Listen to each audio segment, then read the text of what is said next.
I was home alone for the week, as my family had gone on vacation while I had to stay and work. It was around 2 a.m., and I'd stayed up to watch a scary movie in the dark in my basement. I was intent on really scaring myself and seeing how far into terror I could really go, while still knowing I was safe in my own home. It was then that I heard pounding footsteps on the first floor. This was a common and annoying occurrence when my family was home. Every time they passed through the front hallway, past the basement door, I heard their footsteps. This time, fear immediately shot through me at the sound. My reflex was to turn the television off immediately. The basement door was up a flight of steps and around the corner, so whoever it was would not have seen any light. I heard the basement door handle click and turn as I sat in absolute darkness. I moved slowly so as to be absolutely silent and crawled behind our large television. As I passed it inch by inch, I noted with panic that its black screen still dimly glowed. I heard footsteps coming down the carpeted but creaky stairs. I froze in my hiding place, listening. For many long minutes, I heard nothing. Had the intruder seen the television's afterglow, or had it faded in time? Was he standing in the pitch black, listening for me? I seemed to lie there in total silence for an interminably long time. My panic began to fade, and I began to think more clearly. Had I really heard an intruder?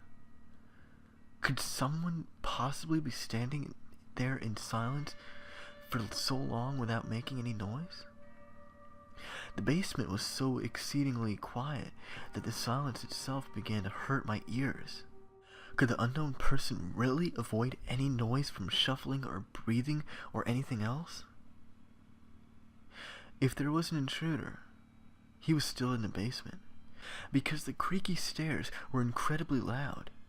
The door handle clicked, and he wouldn't know to mask his footsteps on the first floor so that they couldn't be heard down here.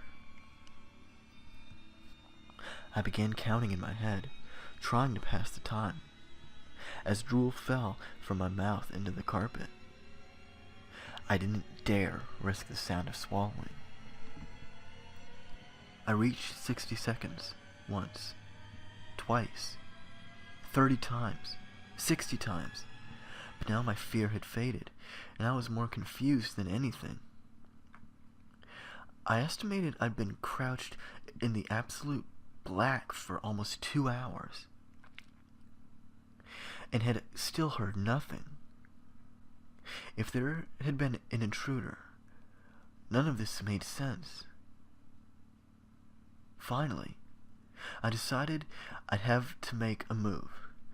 If I did nothing, eventually the sun would come up and shine in through a small basement window. And worse, I began to smell something horrible and cloying.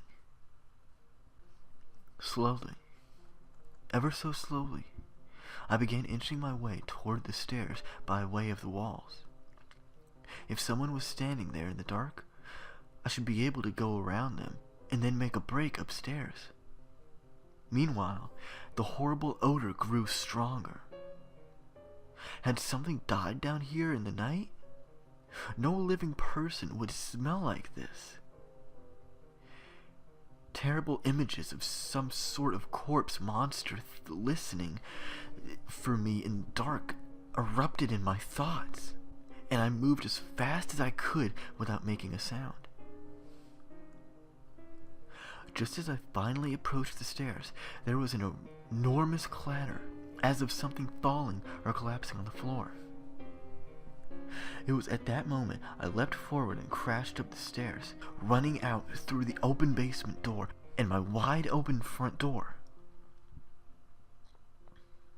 Now certain that someone was in my house, I called the police from my cell phone and watched my house from afar.